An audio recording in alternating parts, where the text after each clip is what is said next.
Good morning बच्चों। आज हम आपको अलंकार के बारे में बताने जा रहे हैं। अलंकार मीन्स होता है आभूषण या गहना।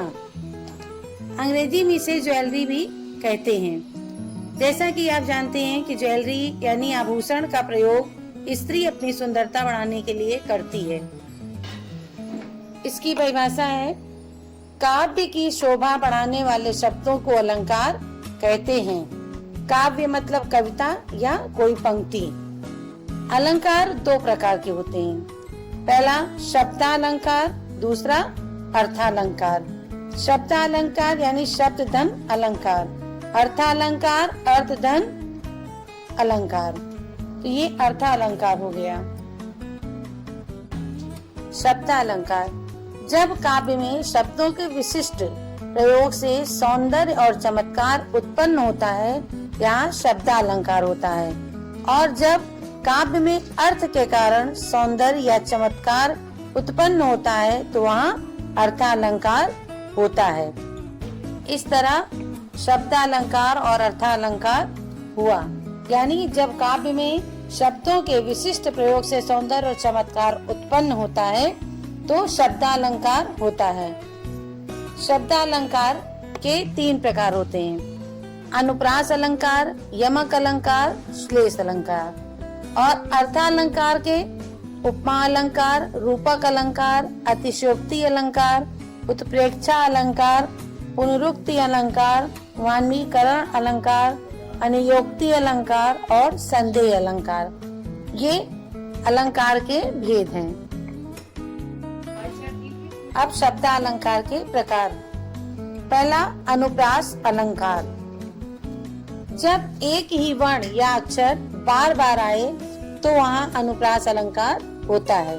उदाहरण, तरणी तनुजा तट तमाल तरवर बहु छाए। यहाँ ता वर्ण की आवृत्ति बार बार हो रही है तो यहाँ पर अनुप्रास अलंकार है। दूसरा यमक अलंकार। जब एक ही शब्द का दो या दो से अधिक बार प्रयोग हुआ हो लेकिन प्रत्येक बार अर्थ अलग हो तो वहाँ यमक अलंकार होता है। जैसे कनक कनक ते 100 गुनी, माँ दखता अधिकाय, या खाए बौराए जग वा पाए बौराए।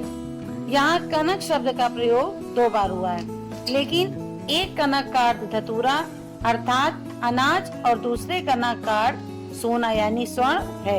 यहाँ यमक अलंकार है। तीसरा श्लेष अलंकार। जब कोई शब्द एक ही बार प्रयोग हो लेकिन उसके एक से ज्यादा अर्थ हो तो वहाँ श्लेष अलंकार होता है।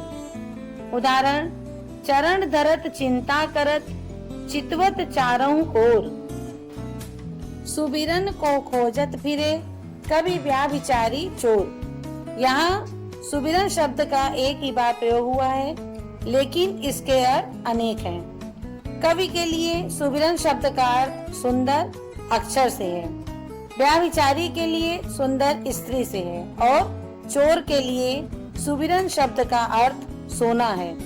यहाँ श्लेष अलंकार होता है।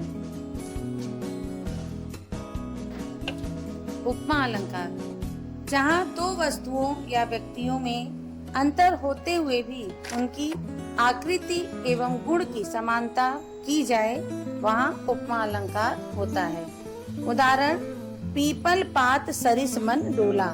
यहाँ पीपल के पत्ते और मन की समानता एक प्रकार से बताई गई है लेकिन दोनों एक जैसे डोल रहे हैं, पर मन की चंचलता से पीपल के पत्ते के डोलने से तुलना की गई है, जबकि पीपल का पत्ता और मन दोनों अलग चीजें हैं।